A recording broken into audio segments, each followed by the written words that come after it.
Kia ora. Welcome to another video on my Inu in New Zealand channel. Today I'm going to be making a spline jig mostly out of MDF that was donated to us by our neighbours. I need a spline jig because I've been told that when I mitre corners at 45 I should strengthen them with splines. Seems like a good idea to me. And yeah, it's a fairly simple, easy jig to make. So yeah, let's get into it here. I decided that my spline jig was going to be about 150mm wide, and that was just purely based on the bit of scrap melamine that I had.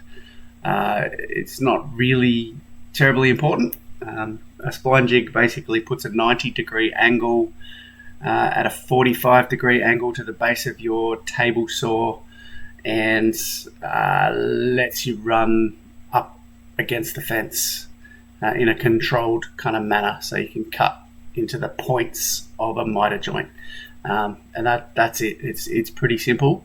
So yeah, I just kind of went for it and chopped up the bits.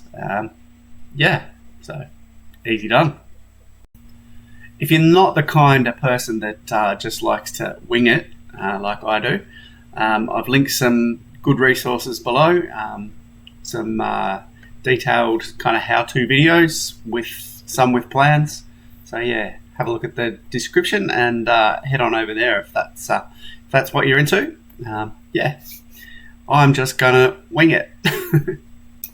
I'd originally cut that third piece of melamine to act as the base and the basically the slide that fits up against the fence, but I realised it was just too thick, so I found some kind of thin pallet wood boards and made a base out of them. And yeah, I think that worked out quite well. Nice thin base, which means that the blade can stick up a bit further into the material that you're trying to cut. You can really see the jig starting to come together here. You can see the shape of it and how it's going to work, probably, just from what you can see there. I made a bit of a critical error here, I think. I started just kind of whacking it together. I thought there was really not much that could go wrong.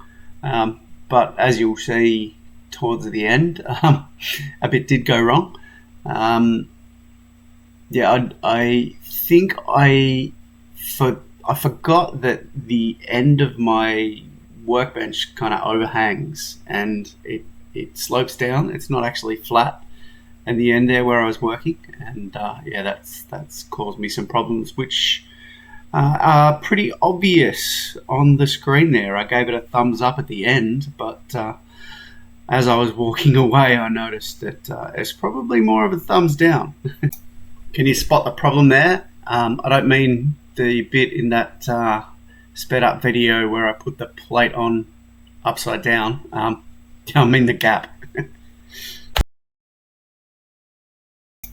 I chalked up one of the blades from my dado stack because every second tooth on that is ground flat, so that leaves a nice clean base for the spline. Then I removed the screws that were going to be in the way, or potentially in the way, and did my first cut. Sadly, I forgot to press record, so this is an exciting reenactment of my first cut. And that's it really. Even with a bit of a crooked jig, it seemed to work pretty well. There you go, folks, a spline jig.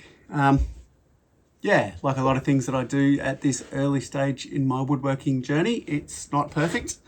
It's not square in there, for example, which is probably the main point, but it works.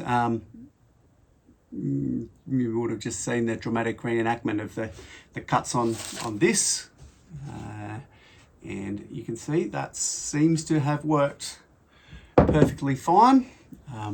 I'll whack some splines in there and see how that looks. But yeah, one day I'll probably make a better one that's actually square in the middle here. But for now, I'm happy with this.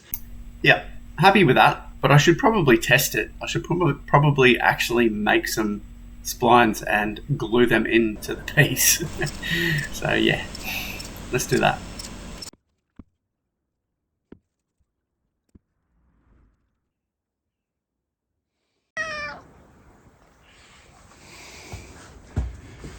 Yeah.